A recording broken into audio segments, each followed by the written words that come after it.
Gracias, Señor, porque nos alimentas de ti y nos das tu vida. Gracias. En el Evangelio de San Juan, recordáis que os expliqué que no se explican parábolas. Es el único evangelio que es un poco diferente en esto y en otras cosas. No se explican parábolas de Jesús, pero en cambio hay largos discursos y se utilizan unas imágenes para expresar quién es Jesús. Recordáis que todas las parábolas venían a explicar qué es el reino de Dios, quién es Jesús, cuál es su misión. Pues en el Evangelio de Juan vamos a encontrar imágenes para explicar quién es Jesús.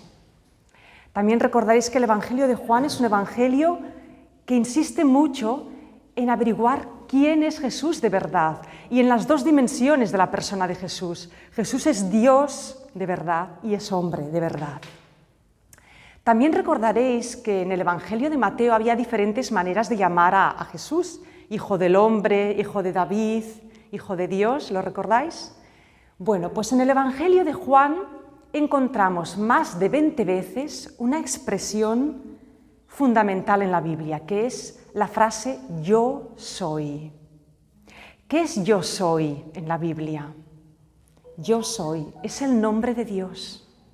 ¿Recordáis en el Antiguo Testamento cuando Moisés en la zarza ardiendo tiene la visión de Dios y Dios se le aparece y le pide que vaya a Egipto a liberar a su pueblo? Y Moisés le pregunta, y si mis hermanos, los israelitas, me preguntan, ¿quién es el que me envía? ¿Cómo se llama? Y Dios le da su nombre, le dice, yo soy el que soy.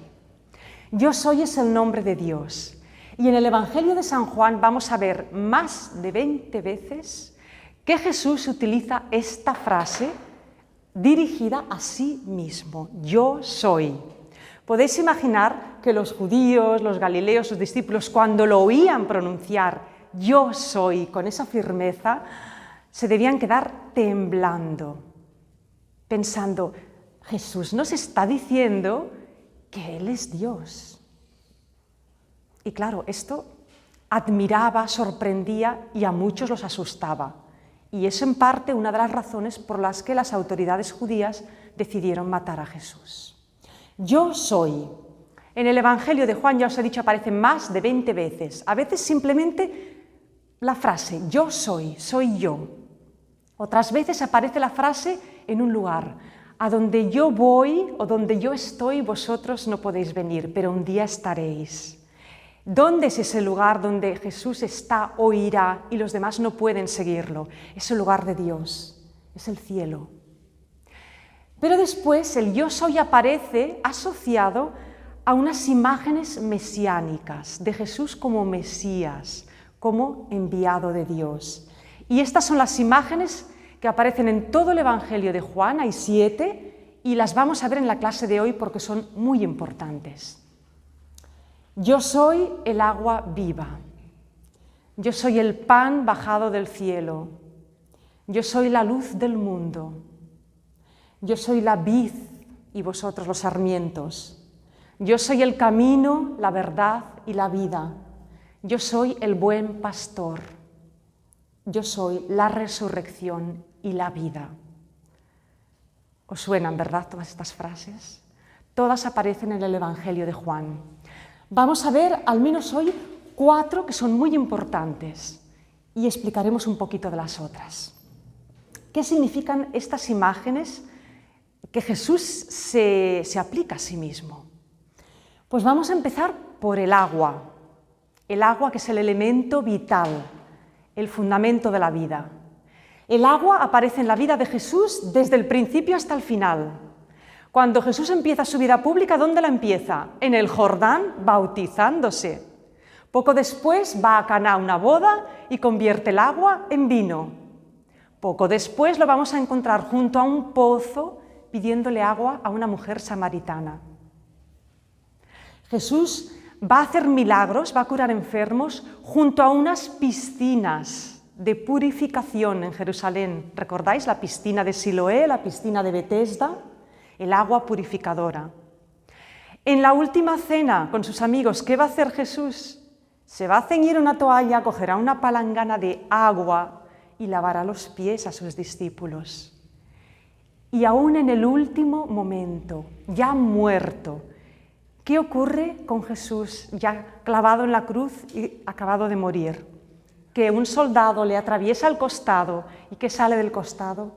Sangre y agua, un manantial de agua, el agua viva. El agua recorre la vida de Jesús.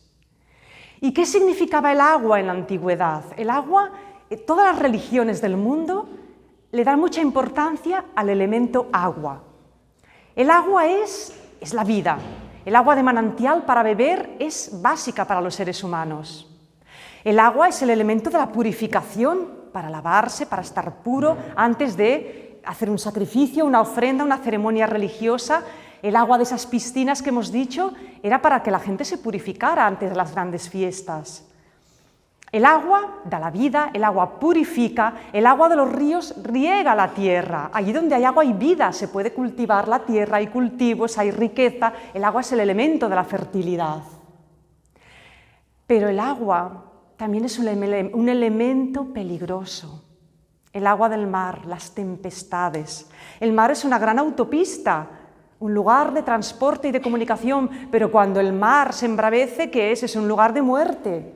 Los navíos naufragan, la gente se ahoga. Los israelitas cruzaron a pie seco el Mar Rojo, pero ¿qué les pasó a los egipcios que iban detrás de ellos? El mar se les cerró encima y todos perecieron. El mar puede ser un lugar de muerte. Y el agua, las aguas del Jordán, las aguas bautismales de Juan el Bautista, las aguas que cruzaron los israelitas siguiendo a Josué para entrar en la tierra, esas aguas, ¿qué significan? Un paso, un morir a la vida vieja, un bautizarse, un lavarse, un purificarse y nacer a una vida nueva. Fijaros si tiene simbologías el agua: vida, muerte, paso, resurrección, purificación. Bueno, pues Jesús va a recoger todo este significado del agua y va a decir en varios momentos fundamentales del Evangelio: yo soy el agua viva, quien beba de mí tendrá vida eterna. ¿Y dónde lo vemos esto? Pues lo vemos en el capítulo 4 de Juan, en el episodio de la Samaritana.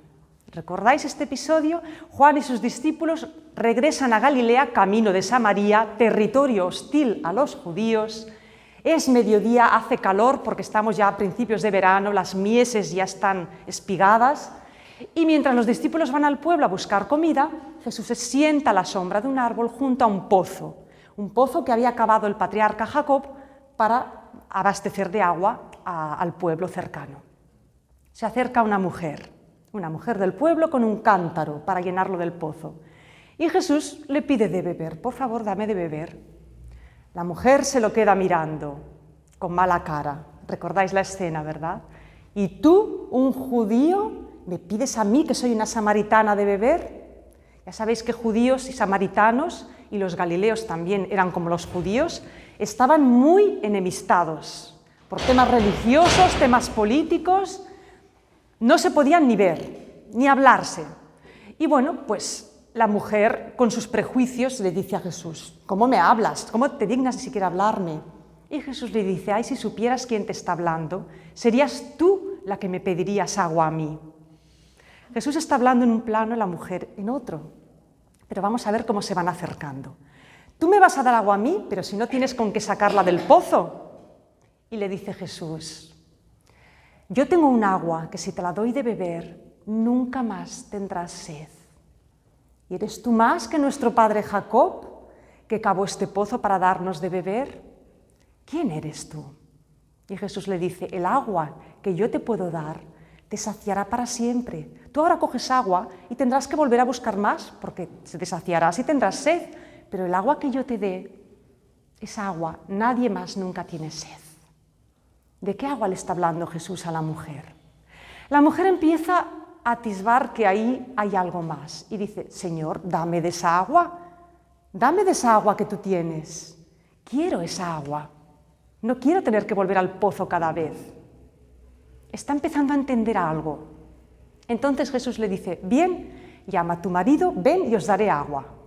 ¡Ay, amigos! ¿Qué le ha dicho a esa señora?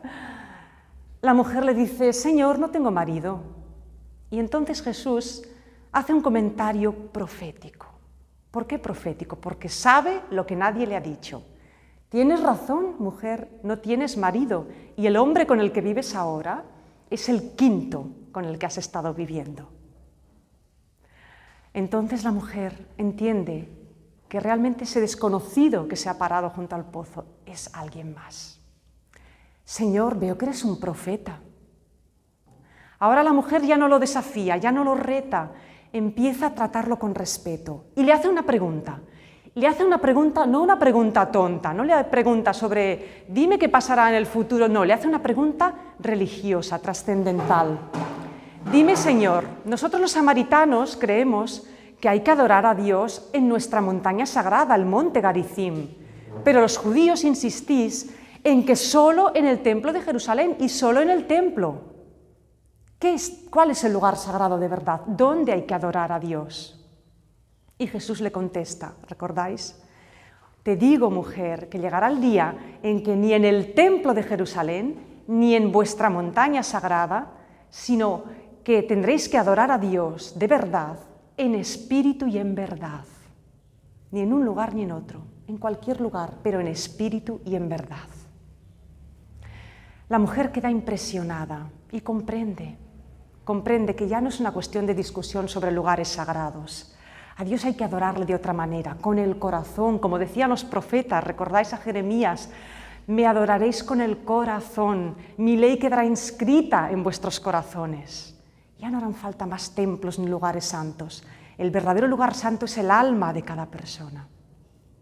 La mujer samaritana queda tan convencida y entusiasmada que dice, déjame ir al pueblo a avisar a mis vecinos porque tienen que oírte. Y sí, la mujer avisa a la gente del pueblo. La gente, aunque solo sea por curiosidad, acuden a Jesús, lo invitan a su pueblo. Y ya, maravilla y sorpresa, en un pueblo de samaritanos Jesús es acogido y escuchado. Y la gente de Samaria cree en él. Cosa que no pasará en otros lugares. Bien, ¿qué es esta agua viva de la que Jesús hablará más veces? Más adelante, en el capítulo 7 de Juan, en otro de sus discursos, Jesús dirá, venid a mí que os daré un agua viva, y el que beba de mis fuentes, de mi agua, nunca tendrá sed. Esa agua viva de la que habla Jesús es la vida que Él ha venido a traer a la tierra, que no es la vida física solamente, la vida biológica, sino la vida eterna, la vida de Dios, la que Él nos ofrece. Las personas tenemos sed, todas tenemos sed de algo más que agua. ¿De qué tenemos sed en el fondo? En el fondo tenemos sed de Dios. La gran sed humana que tenemos todos es de Dios, una sed de una vida con sentido, de una vida profunda, de una vida que sea algo más que el ajetreo de cada día. Y esa vida nos la da Jesús. El agua que nos da Jesús nos sacia de verdad. Esa es el agua viva de Jesús. Pasemos a otra imagen de Jesús, del agua necesaria, indispensable para la vida, vamos a pasar al pan. Esto lo vemos en el capítulo 6 de Juan. En el capítulo 6, el evangelista Juan nos cuenta la multiplicación de los panes. ¿Recordáis? Jesús había estado predicando ante una multitud de gente en el campo, al final la gente está cansada y hambrienta y Jesús, pues de 4 o 5 panes y unos pocos peces que tienen por ahí, los multiplica y todo el mundo come y queda saciado. ¿Qué ocurre después de comer pan toda la gente? Pues que están tan entusiasmados que quieren hacer rey a Jesús. Tú eres nuestro rey, tú eres nuestro salvador, eres el que esperamos, nuestro rey, vamos, vamos, vamos. Jesús, cuando ve ese movimiento y esa agitación, dice no. Esta gente han entendido el Mesías en clave política, como se entendía antiguamente, el Mesías, el descendiente de David que va a venir aquí a instaurar un reino nuevo. Y Jesús se escabulle y se va, desaparece de la multitud, y la multitud se queda, ¿dónde está Jesús? ¿Dónde está Jesús? Después, de noche ya, los discípulos suben a la barca y van por el lago al otro lado del mar, Y Jesús los pilla de camino. ¿Por dónde? Caminando sobre las aguas. ¿Lo recordáis, verdad, este episodio? Bueno, otra simbología de Jesús caminando sobre las aguas peligrosas. Bueno, al final se reúne con sus discípulos y van a otro lugar, a las orillas del lago. ¿Qué hace la gente que está desesperada por ver a Jesús? Lo siguen por tierra hasta que lo encuentran. Y en Cafarnaúm se encuentran con Jesús. Todos te buscan, todos te buscan. Y entonces Jesús, cuando ve toda aquella multitud que lo están buscando, que lo querían hacer rey, les va a dar una lección un poco más profunda y dura. Y les va a decir algo. Les dice, bueno, me estáis buscando, ¿sabéis por qué? Porque os habéis hartado de pan. Y queréis más pan.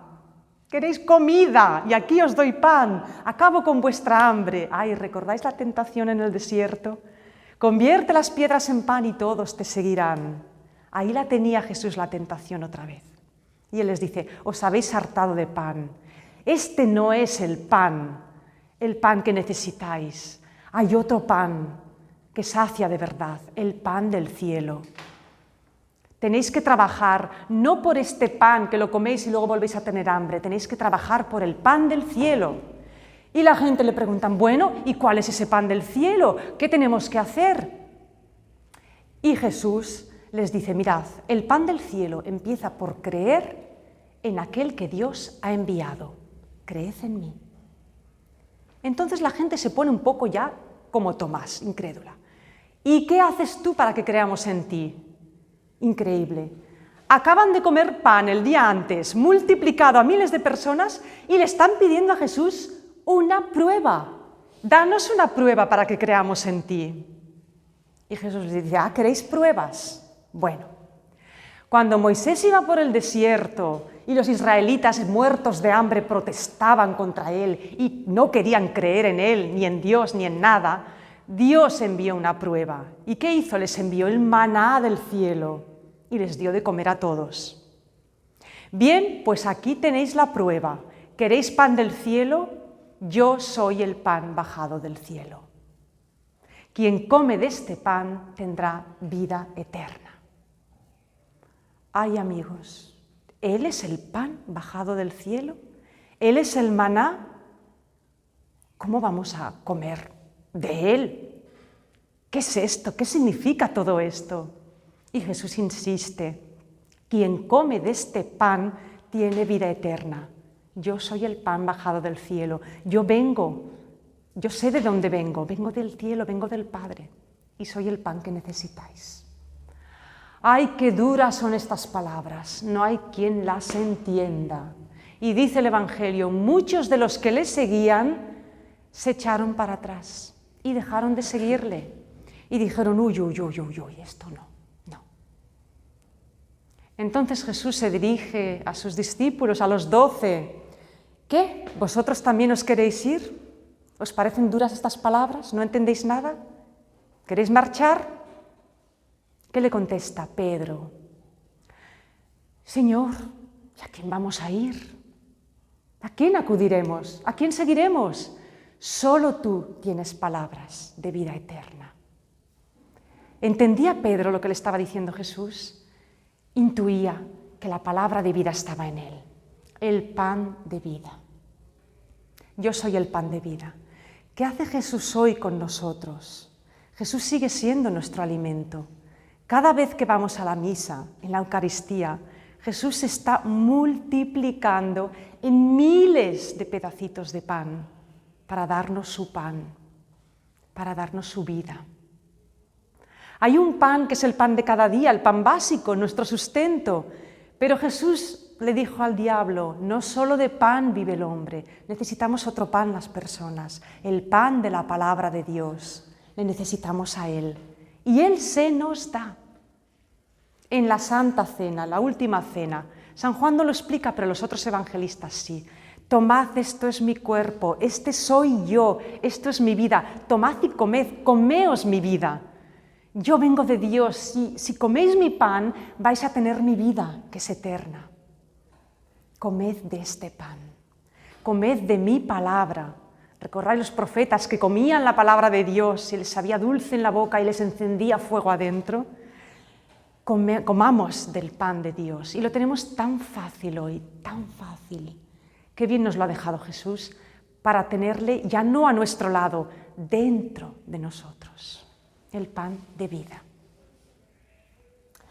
Vamos a pasar al vino, a la vid, del pan al vino. Así como el pan es un alimento básico y es el símbolo en todas las culturas antiguas del sustento para vivir, el vino no es el sustento básico, el vino es la fiesta. El vino se bebía en las bodas, el sábado o los días que había grandes celebraciones. El vino es una bebida, pues que ya lo sabéis, que achispa, alegra, enciende. El vino se utilizaba en las grandes solemnidades, incluso en las ofrendas a Dios, las libaciones, era el vertido de vino. Bueno, pues el vino es señal de fiesta. Y hay dos momentos en la vida de Jesús donde el vino es importante. El primero es las bodas de Caná, que ya lo hemos explicado, el agua convertida en vino. ¿Qué significa el agua y qué significa el vino en las bodas de Caná? Y vemos que además hay un proceso. Una boda es una fiesta. En principio en una boda tiene que haber vino, pero en esa boda a media fiesta se quedan sin vino. Una fiesta sin vino, una fiesta sin alegría. ¿Qué pasa? Y María se da cuenta y avisa a su hijo: hijo mío, que no tienen vino. Aviso, y Jesús parece que quiere hacerse el longuis. Mujer, que aún no ha llegado mi hora, a ti y a mí, ¿qué nos va esto? Y María avisa a los criados. No hay vino. Se acaba la alegría en la fiesta. Los criados van a donde María y María les dice: haced lo que Él os diga. Importante. Y los criados van a Jesús y hacen lo que Jesús les dice. ¿Qué hacen? Cogen unas enormes tinajas, dice el Evangelio que eran de agua para purificarse, las llenan de agua y las llevan al mayordomo, que es el encargado de la fiesta. El mayordomo prueba un cazo de agua y resulta que aquello no es agua, es vino de la mejor calidad. Haced lo que Él os diga, llenan las tinajas de agua, el agua se convierte en vino. ¿El agua qué representa aquí? El agua representa la purificación, pero también representa el esfuerzo humano, el esfuerzo de los pobres criados que tuvieron que ir a cargar el agua, el esfuerzo de las personas. ¿En qué? Las personas en la vida nos esforzamos por ser buenas personas, por purificarnos, por hacer penitencia, por llevar una buena vida, por ser buenos, por hacer el bien. Hay un esfuerzo, pero a veces no basta nuestro esfuerzo. Hace falta algo más. ¿Qué hace falta? Hace falta lo que María nos indica. Haced lo que Él os diga. Hacer lo que Jesús nos dice. Y entonces se ocurre el milagro. Cuando nosotros ponemos de nuestra parte nuestro esfuerzo, nuestra buena voluntad, nuestros deseos de hacer el bien, y además escuchamos lo que nos dice Jesús en oración o a través de otra persona que nos habla por Jesús en la plegaria, entonces lo que hacemos da fruto y cambia las cosas. Y ese agua convertida en vino es una vida transformada. Nuestra vida, nosotros podemos hacer muchas cosas para mejorar nuestra vida, pero necesitamos el toque de Jesús. Él puede cambiar de verdad nuestra vida. Sin Él, todos serán esfuerzos. Y sí conseguiremos algo, pero nos quedaremos en el agua. La alegría, ese plus de alegría, nos la da la mano de Jesús, la presencia de Jesús. ¿Por qué a veces en la iglesia nos esforzamos tanto y hacemos muchas cosas y parece que nos falta un poco de alegría, que nos falta un poco de entusiasmo, que nos cansamos? Quizás nos falta escuchar a María, haced lo que Él os diga. Y entonces, con la presencia de Jesús, nace la alegría. La alegría de verdad nos la da Jesús, nos la da su presencia. Sin Él, todo es esfuerzo. Está bien, pero falta la otra parte. Eso es lo que significa la conversión de agua en vino. Y Jesús, allí donde va, lo cambia todo. Ya os dije que Jesús era una persona amiga de comer con la gente, de comer con sus amigos, amiga de hacer fiesta, fiesta sana, fiesta buena, alegría. Al lado de Jesús estaba bien. Jesús es amigo de la alegría. Pero vamos a ver hacia el final de la vida de Jesús otro momento importante en el que Jesús se va a comparar a sí mismo ya no como el vino, sino como la vid. Yo soy la vid y vosotros los sarmientos. En la última cena, ¿os acordáis?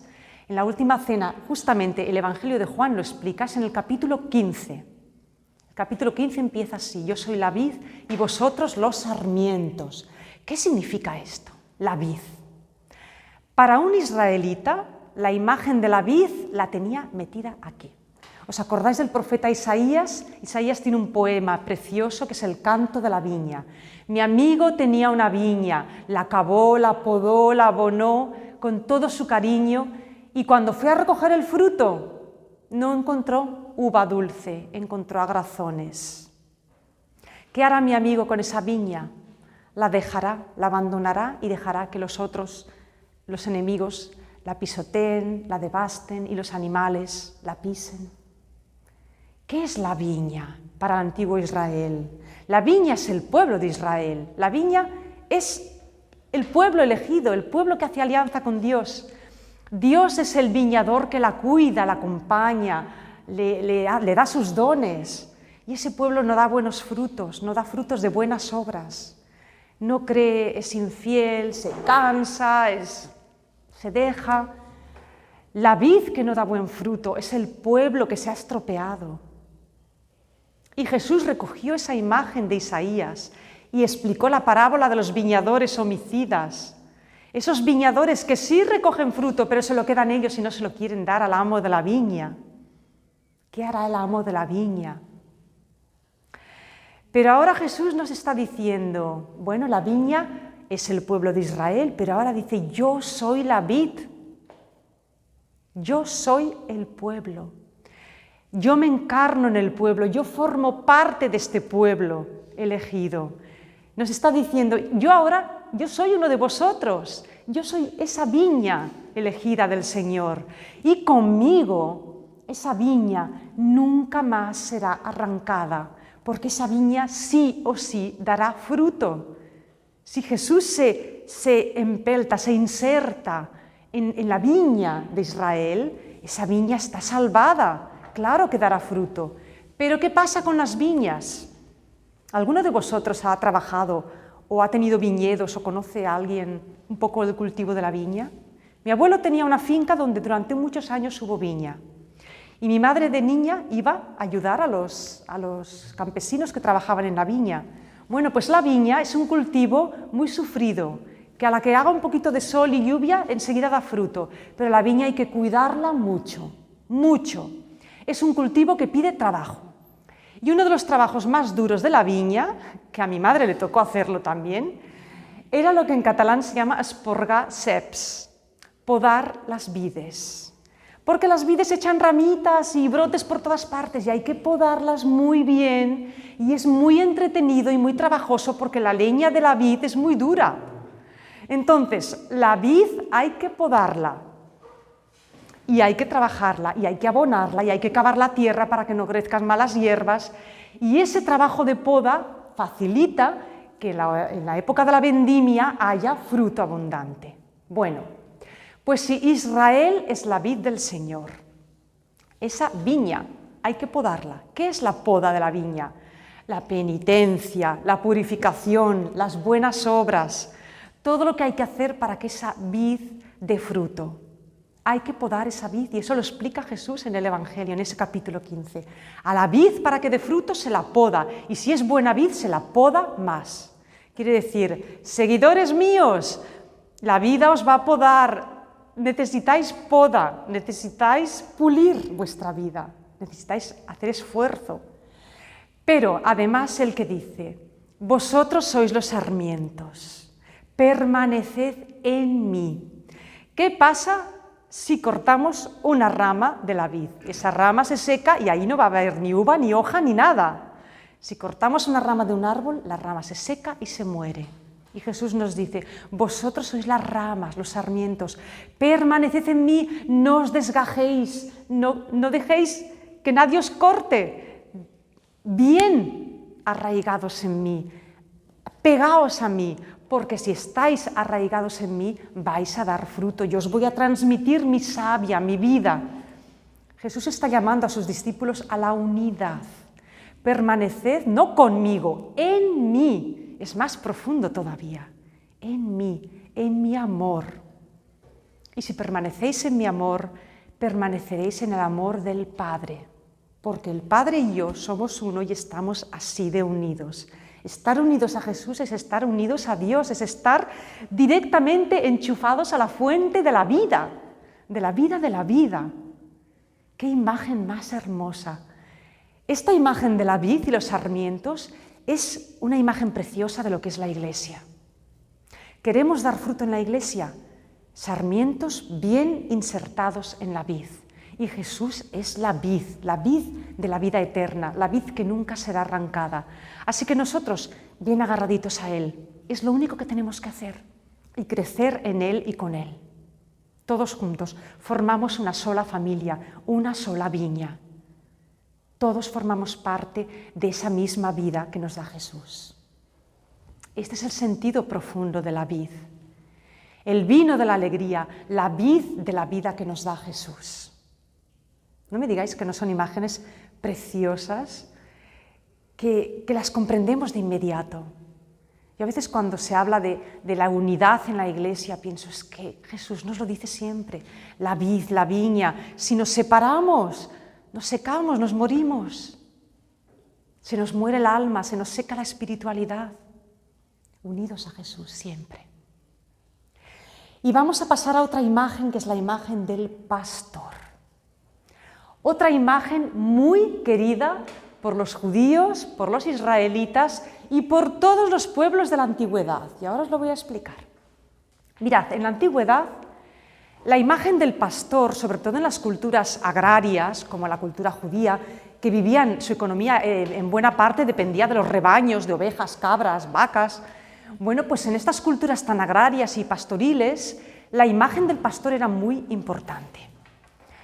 Los faraones egipcios, ¿sabéis cómo se representaban las estatuas de los faraones?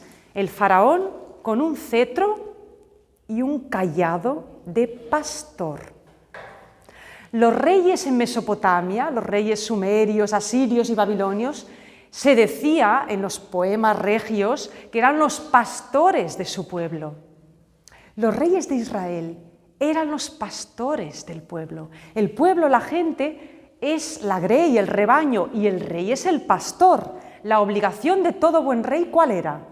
Pues como buen pastor, llevar a su rebaño por buenos pastos, darle de comer, defenderlo de los osos y de los lobos y de las alimañas, y bueno, pues hacer que ese rebaño tenga vida y viva y tenga buenos pastos. Esa era la obligación de los reyes. Bueno, pues la imagen del pastor asociada a los líderes, reyes del pueblo. Y cuando Israel dejó de tener reyes, después de la conquista a Babilonia y el exilio y todo esto, los pastores del pueblo, ¿quiénes eran? Pues los sacerdotes, los levitas, los escribas que enseñaban la palabra de Dios, los notables del pueblo, los miembros del Sanedrín que hacían de jueces, eran estas personas destacadas. Pero ¿qué pasa con estos pastores? ¡Ay, los pastores del pueblo! Pues que no siempre eran buenos pastores. Y los profetas, desde Isaías, Jeremías, Ezequiel, arremetieron con palabras muy duras, no sé si recordáis del año pasado, durísimas contra los malos pastores. Por ejemplo, un Ezequiel, en el capítulo 34, se despacha a gusto. ¿Qué hacen los malos pastores? Pues en vez de pastorear a las ovejas, en vez de cuidarlas, alimentarlas, curar a las heridas y vigilar que no se pierda ninguna, protegerlas de los lobos, ¿qué hacen los malos pastores? Se pastorean a sí mismos. Se aprovechan de las ovejas, se alimentan de ellas, les sacan la leche, les sacan la lana, se enriquecen gracias a las ovejas. Pero a las ovejas las tienen dejadas, abandonadas. Si vienen lobos, enemigos, allá las dejan a merced del peligro. Los malos pastores se engordan ellos y dejan abandonadas a las ovejas. Y no solo eso, sino que además dejan que se pierdan, que se descarríen. El pueblo de Israel, dice el profeta Ezequiel, es un rebaño sin pastores. Sus pastores lo han abandonado y los enemigos han depredado el rebaño. ¿Y qué haré yo, el Señor? Pues como estos malos pastores no han cuidado de mi rebaño, dice Dios por boca del profeta, ahora yo el Señor, me ocuparé de mi rebaño. Yo seré su pastor. Yo cuidaré a las ovejas, las defenderé de sus enemigos, las llevaré a buenos pastos, vendaré a las heridas, curaré las patitas rotas de las que están cojas. Yo me ocuparé de mi pueblo. Yo seré el pastor de mi pueblo. Esta profecía de Ezequiel en Jesús se cumple plenamente. Jesús ya no es un profeta enviado de Dios, es el mismo Hijo de Dios que va a pastorear a su pueblo. Entonces Jesús, en un capítulo del Evangelio, que es el capítulo 10, va a hablar del buen pastor. Y va a decir, yo soy el pastor, el buen pastor que guía las ovejas. Pero en ese capítulo es muy curioso, porque Jesús va a utilizar dos imágenes del mundo pastoril. La primera es la puerta del redil, y la segunda, el pastor. Jesús empieza diciendo, yo soy la puerta. El que entra por la puerta del redil de las ovejas, imaginaros pues un corral tiene una tapia y una puerta de madera que se abre y se cierra. El que entra por la puerta es el pastor. Se abre la puerta, las ovejas lo reconocen y salen y lo siguen para ir a los pastos. Pero ¿quién es el que no entra por la puerta? Los hay que no entran por la puerta, que saltan la valla. ¿Quiénes son esos? Los ladrones, los asesinos. Esos solo vienen a robar, a matar y a hacer daño. El buen pastor entra por la puerta y dice Jesús, yo soy la puerta. Está diciendo, para guiar a las ovejas hay que pasar por mí. Los buenos líderes tienen que escuchar la palabra de Dios, tienen que estar unidos a Dios. Y Jesús está diciendo, los que queráis guiar al pueblo, tenéis que pasar por mí, tenéis que seguirme a mí, tenéis que hacer lo que yo hago. Les está diciendo también a sus discípulos que el día que ellos sean pastores, tienen que estar unidos a Él. Mirad, hoy en el mundo hay muchos líderes y gurús y personas que en el mundo de la espiritualidad hacen de pastores y mucha gente los sigue. ¿Cómo saber si esos pastores realmente nos llevan a buenos pastos o nos están despistando o nos descarrían o en realidad lo que quieren es aprovecharse de nosotros? ¿Cómo saberlo? Porque en el mundo hay muchas ofertas, muchas ofertas de felicidad, de ayuda, de autoestima, de plenitud, de vida fabulosa, pero ¿nos están diciendo la verdad? ¿Nos llevan por buen camino o no? Mirad, los cristianos tenemos una pista clarísima. Esa persona, ese líder, ese sacerdote, ese gurú, ese quien sea, esa persona sigue el camino de Jesús, pasa por Jesús, pasa por la puerta. Si pasa, bien, nos podemos fiar. Si no, no sé. Jesús es la puerta y por Él pasa el bien. Pero después Jesús dirá, yo soy el buen pastor. ¿Qué hace el buen pastor? Pues hace varias cosas.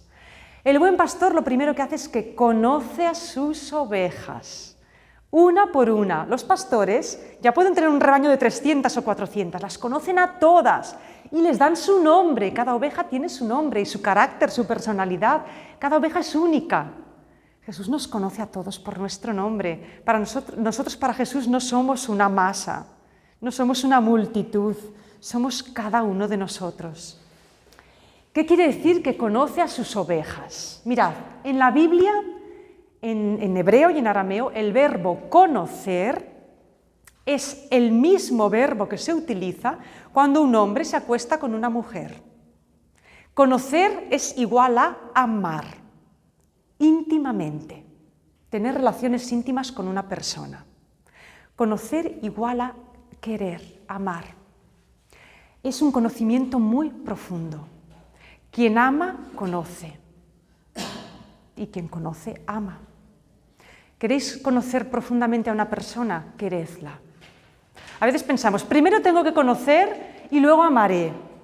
Pues mirad, a veces es al revés. Quered mucho a una persona y vais a ver cómo la conocéis a fondo de verdad. Jesús nos quiere a fondo y nos conoce y sabe cómo somos cada uno de nosotros, sabe lo que necesitamos, conoce los deseos de nuestro corazón, sabe a lo que aspiramos, sabe cuál es nuestro carácter, nuestras debilidades, nuestras flaquezas y también nuestras grandezas. Lo sabe todo, nos conoce muy bien. Nos conoce, nos llama por nuestro nombre. ¿Y después qué hace el buen pastor? Lleva a las ovejas a buenos pastos. Nos lleva por el buen camino, nos da aquello que necesitamos, aquello que deseamos, nos da un pasto bueno, nos da su vida.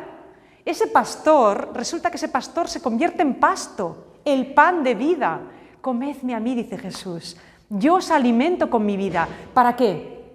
¿Cuál es la misión de Jesús? Juan 10:10. Esa frase del Evangelio de Juan es impresionante. He venido para que tengáis vida y vida en abundancia. Esa es la gran misión de Jesús. He venido a daros toda mi vida. El buen pastor va a dar vida a sus ovejas.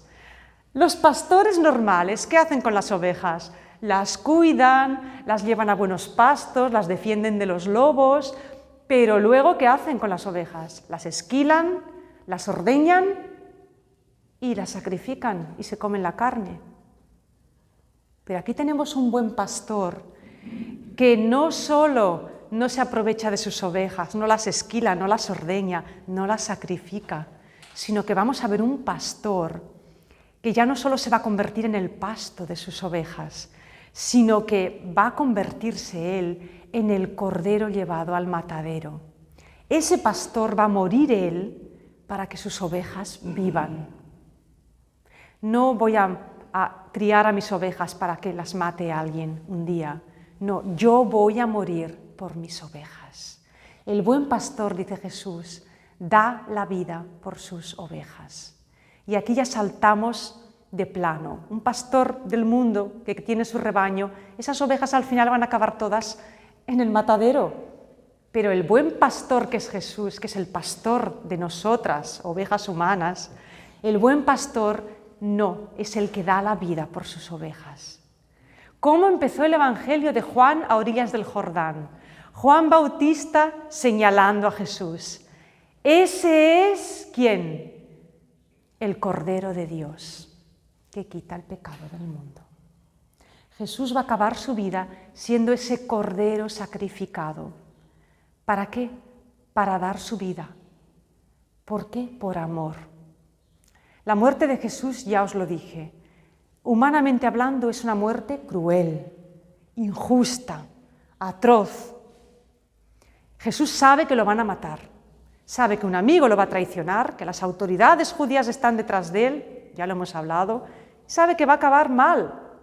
Pero ¿qué hace Jesús? Hace un gesto inmenso, dice, bien, ¿me van a quitar la vida? No, la voy a entregar yo, libre y voluntariamente. Yo voy a dar mi vida porque quiero. Yo he venido al mundo a dar vida y si esto pasa por la muerte, pase. Sea, yo voy a dar mi vida hasta el final y no la doy porque alguien me la quita o me la arrebata. Y eso lo leemos en el Evangelio. Nadie me la quita, la doy yo. Esto es tremendo. Le van a quitar la vida y dice, no, yo la doy, me adelanto a darla. Por eso San Juan dice, Jesús amó a los suyos hasta el extremo. Antes de morir, Jesús se dio, se entregó, le dijo al Padre, Padre, aquí me tienes, doy mi vida, la doy voluntariamente. Voy a convertir este gesto tremendo, esta muerte que me va a costar sudor y sangre, la voy a convertir en un acto libre de donación. Así lo quiero. Nadie me la quita a la fuerza, la doy yo. Ese es el máximo acto de amor. darlo todo porque sí, porque quiero, porque así lo quiero. Esa es la entrega que lo cambia todo.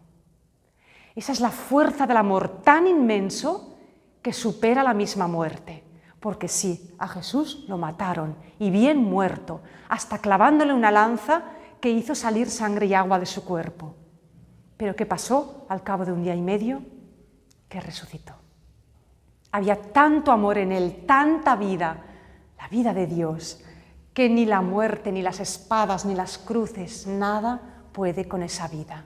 Esa vida es la vid eterna, la vid que nunca será arrancada. Yo soy el buen pastor que da su vida por las ovejas. Y de aquí vamos a esa frase que Jesús pronuncia a Marta de Betania cuando ha muerto Lázaro. Y Marta llora: ay Señor, si tú hubieras estado aquí, mi hermano no hubiera muerto. Y Jesús le dice: Marta, tu hermano vivirá. Lo sé, Señor, va a resucitar en el último día, al final de los tiempos va a resucitar. Marta, yo soy la resurrección y la vida. ¿Crees esto? ¿Y qué contesta Marta? Sí, Señor, yo creo que tú eres el Mesías, el que tiene que venir a salvarnos. Yo soy la resurrección y la vida. Y Marta cree, y así es. Y esa vida de Jesús nos la da a todos. Jesús es la vida eterna. ¿Y qué nos da? Su pan de vida, su agua viva, su vino de la fiesta. ¿Por qué estamos comulgando cada semana? Para tener esa vida de Dios dentro.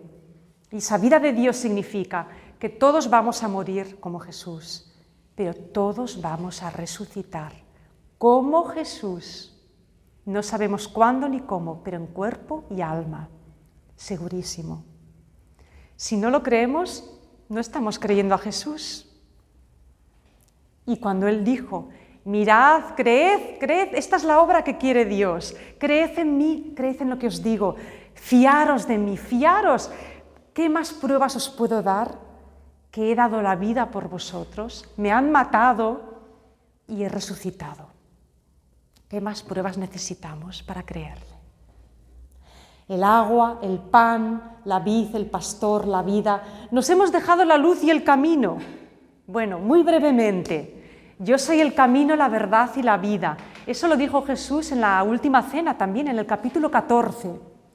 Cuando les está diciendo a sus discípulos: me voy a ir a un lugar donde todavía no podéis seguirme, al cielo. Y Tomás le pregunta: ¿a dónde vas a ir, Señor? ¿Dónde vas a ir? Que queremos seguirte.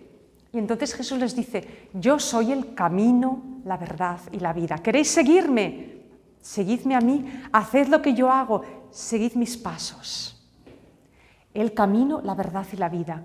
Las personas buscamos caminos en nuestra vida, buscamos orientarnos, a veces vamos un poco perdidos y buscamos el camino, buscamos por dónde ir, cómo vivir, dónde está la verdad, cómo me puedo orientar.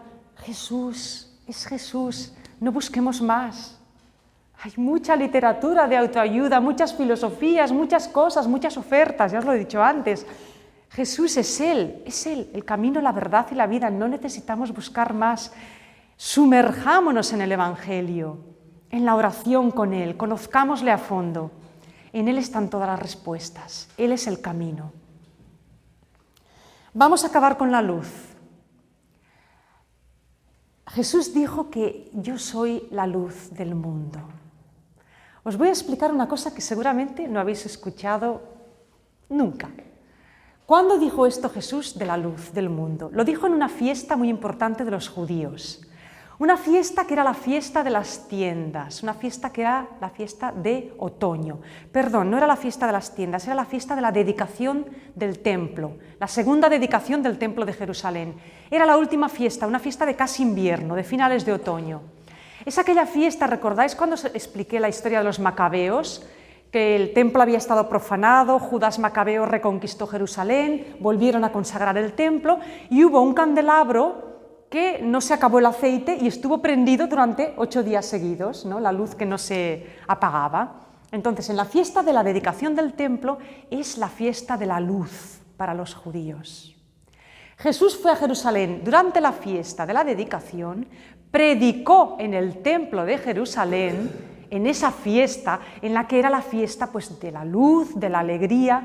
¿Y qué se hacía en esa fiesta? Pues en esa fiesta se encendían los grandes candelabros del templo y por la tarde-noche todo el templo quedaba iluminado con los candelabros y con antorchas que prendían por todo el recinto del templo, en las paredes, en los pórticos, en la muralla, en las cornisas. Imaginaros de noche, en la antigüedad, que no había luces urbanas.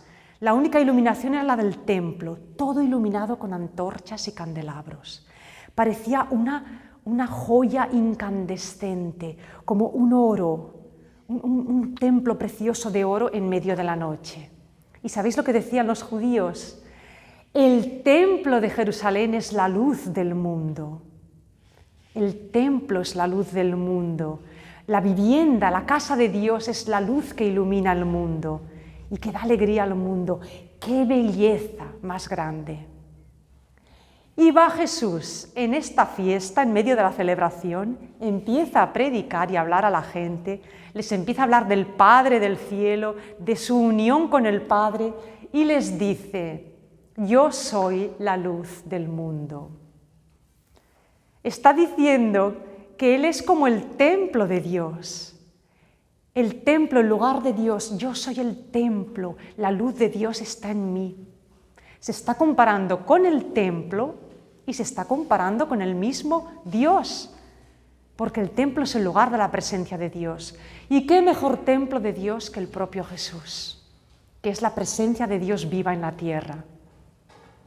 Claro, este discurso de la luz fue uno de los que trajeron cola, polémica, controversia, y los judíos empezaron a conspirar para matarlo cuando dijo estas cosas. Pero nosotros sabemos que lo que dijo Jesús era todo cierto, y estas imágenes tan hermosas nos ayudan a adentrarnos en ese misterio tan grande de que en nuestra vida, esta vida tan bonita que tanto amamos, pero que sabemos que es cortita, que es mortal, nuestra vida está insertada en la vida de Dios, gracias a Jesús. Nuestra vida ya tiene una semilla de eternidad, tiene esa luz, esa agua viva, ese pan, ese vino.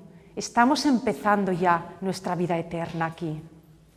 Esta vida aquí ya es el inicio de la vida eterna. Cuando nos muramos será una puerta del más acá al más allá. No será un final, será una puerta. Y en esa puerta Él nos estará esperando. Gracias por escuchar. Si tenéis alguna pregunta, pues ya lo sabéis.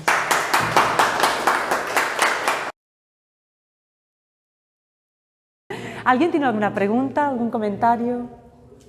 Yo me pregunto porque hoy día, esto no es una pregunta, es una reflexión mía. Sí. Estos milagros que entonces se hacían, hoy día no se perciben, no se hacen. Lo pides a Dios que haga un milagro, que parece que no nos oiga. Ya sé que esto es una pregunta tonta, pero en aquel momento, en aquella época, despertó a Lázaro, curó a los enfermos, entonces esto está absolutamente paralizado. Hay momentos que le piden... A ver, sí. No, yo, cualquier persona... Sí. Adiós, Gabriela. Adiós. Sí. Y que todo esto es verdad que se parte de la base de decir que somos libres, que cada uno puede hacer lo que quiera, pero yo digo toque de atención a la gente. Bueno, ¿Y tú crees, Merche, que si alguien hiciera milagros la gente creería más? Porque Jesús resucitó a Lázaro, pero ya os expliqué que algunos judíos creyeron en él, pero otros dijeron, hay que matarle.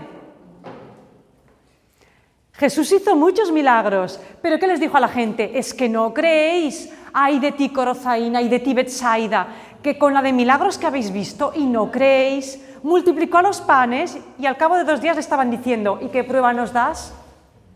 Sí, es muy comprensible esto. Porque las personas somos muy duras de mente y de corazón. Mira, a veces Jesús no hacía milagros, adiós a los que os vais, a veces Jesús no hacía milagros por esa dureza de corazón, porque pensabas que aunque los haga, no vais a creer. Si no queréis, no creéis. A ver, en la época de Jesús él hizo muchos milagros de curaciones, porque era una época en que había mucha gente enferma, incurable, y no había médicos, o los médicos estaban al alcance de unos pocos. Hoy día, con lo de recursos que hay para curar enfermedades y todo, es verdad que la medicina no llega a todo, es cierto. Y hay cosas que no se tratan bien, y hay cosas que incluso que la medicina se equivoca. Pero bueno, hoy día, pues un leproso o una persona con una enfermedad infecciosa se cura de 1000 maneras. Hoy día hace falta otro tipo de milagros, y a veces el milagro es que la gente crea, que la gente se quiera, que un grupo de gente muy diferente sean capaces de hacer un proyecto bueno por el reino de Dios. Yo creo que hoy necesitamos quizás convertirnos más nosotros, los cristianos. Y tenemos muchos recursos para hacer el bien en el mundo. También es verdad que hay personas que hoy siguen haciendo milagros. Pero el milagro no lo es todo. Pero es una parte que yo creo que de alguna manera arrastra al pueblo. Arrastra, pero arrastra también una fe muy fácil. La fe de aquellos que comieron panes y seguían a Jesús para hacerle rey. Pero la verdadera conversión no necesita milagros. No tiene por qué necesitarlos. Jesús hizo los milagros por misericordia y porque era quien era y como signos. Pero la verdadera fe y la verdadera conversión no necesitan milagros. La verdadera conversión tiene que ser un acto de libertad nuestra y de apertura a Dios y a su vida.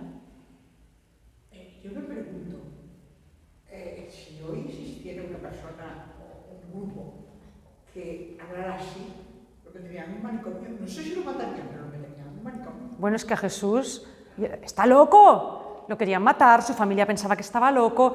A ver, no lo meterían en un manicomio, pero muchos dirían que estaba loco.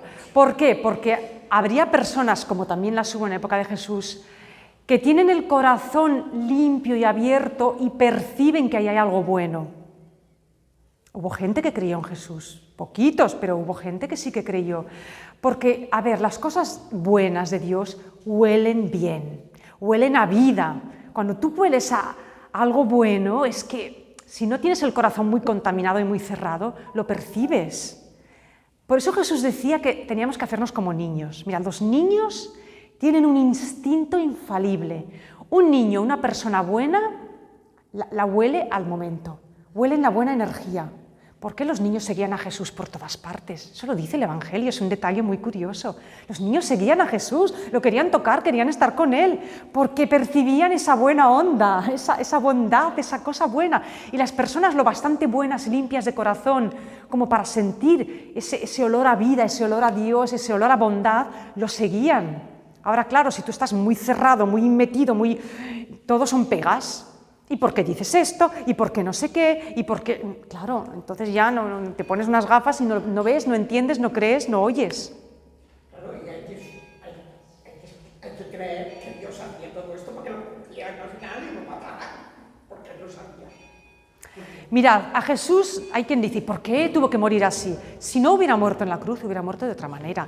Tarde o temprano le iban a matar. ¿Y qué iba a hacer Jesús? ¿Esconderse? ¿Meterse en una cueva para que no lo mataran? No, Jesús iba a hacer su misión hasta el final. Pero es que lo que hizo Jesús, todos esos misioneros que mueren, que los han matado a las guerrillas en esos países de por ahí, ¿qué hacen esos misioneros? Repetir la historia de Jesús. Esos misioneros piensan, voy a dejar de ayudar a la gente, voy a dejar de decir misa, voy a dejar de predicar el Evangelio solo porque haya unos cuantos poderosos o unos guerrilleros que me lo impidan. No, yo voy a seguir hasta que pueda. Y claro, al final pues siempre hay unos cuantos malvados que los matan, pero no por eso dejan de hacerlo. Jesús sabía que tarde o temprano le iban a matar, pero es que estaba cantado, la gente lo decían abiertamente, hay que matar a este hombre. Jesús conocía a sus 12 amigos, los conocía perfectamente como si los hubiera parido, porque espiritualmente los había llamado, se habían formado con él. Jesús sabía que había uno que no estaba bien, que no estaba a tono con los demás. Jesús podía oler perfectamente la traición de Judas. Además, estas cosas se saben. Cuando se dan las traiciones, lo acabas sabiendo. A Jesús lo mataron por miedo y por razones políticas. Sobre todo por razones Y religiosas. por acciones religiosas. También. Porque, claro, Estaba todo junto. Él decía cosas que iban en contra de todo. Les desmontaba la parada. Claro. Sí, sí, Entonces, sí. es algo que hoy está ocurriendo. Le ha pasado a Vicente Ferrer, le pasó a la hermana Teresa de Calcuta y a tantos. A Oscar Romero y a todas que son estas personas. perseguidos. Sí, sí, Quiero sí. decir que es una manera, ¿no? de Mira, que sí, sigue vivo. sí. Y milagros, yo creo que sí que existen los milagros. Siguen Cosas de otra que a manera, veces- pero sí. No, que nos pasan. Sí. Y que a lo mejor en ese momento no te parece que sea una cosa que te haya beneficiado en tu vida, pero luego al cabo de un tiempo te das cuenta de que ha habido una mano que ha puesto eso en ese lugar para que luego tu vida o tus consecuencias sean otras. Escuchad a Eulalia, esto que dice es que es así. Eso es lo que yo creo. No, es que es así, Por es eso, así. Luego juzgar tu vida o las cosas que te han pasado a posteriori, Sí. te das cuenta de que hay cosas que te han pasado porque alguien ha puesto la mano. Claro que sí. Entonces, si crees, puedes pensar. Es así. Pero ¿por qué Eulalia piensa esto? Porque lo has meditado, lo has pensado en tu corazón, porque ha pasado un tiempo. Las personas necesitamos silencio, meditación para digerir lo que nos pasa, como hacía María. María se guardaba todo lo que le pasaba y lo iba rumiando, digiriendo. Y a veces necesitamos años para comprender lo que ha pasado en nuestra vida y comprender, es verdad, eso fue una intervención divina, eso fue la mano de Dios, eso fue un toque del cielo. Y eso pasa, y es que a todos nosotros, yo estoy segura de que todos, si lo pensamos despacio, vamos a encontrar esos momentos y esas intervenciones. Claro que sí. Ahora, ¿qué necesitamos? Silencio, meditar, rezar, pensarlo, tiempo y tiempo. Los apóstoles necesitaron tiempo para digerir todo lo que habían aprendido al lado de Jesús. Por eso Jesús les dijo, y porque vino el Espíritu Santo, pero el curso que viene lo vamos a ver, que a pesar del Espíritu Santo, todavía les llevó su tiempo y algunas cosas les llevaron años para acabarse de convertir. Pero es que es normal, porque somos así y Jesús lo sabe, lo sabe. Por eso tiene tanta paciencia y por eso de tanto en tanto nos echa una mano. Claro. Nos echa una mano porque dices que no se acaban de enterar. Sí, tenemos el consejo ahora. Pero es que sí, claro que nos echa una mano, madre mía. Por eso un día os dije, pensad en vuestra vida, es que todos podemos cantar un Magnificat. ¿Cuántas veces? ¿Cuántas veces? Vamos, yo un montón de veces. Todos, toda la vida, a veces hasta desde niños. Aquello que me pasó de niño, y por qué en mi vida ha pasado esto, por qué me fui a vivir a este lugar, por qué me encontré con esta persona, no es casualidad, es como si hubiera un guión, ¿no?, escrito, de que dices, y qué bien escrito está, ¿verdad? ¿Es casualidad? No, es providencia, es mano de Dios, sí. Bueno, pues la clase que viene también será muy bonita y muy importante, no os la perdáis.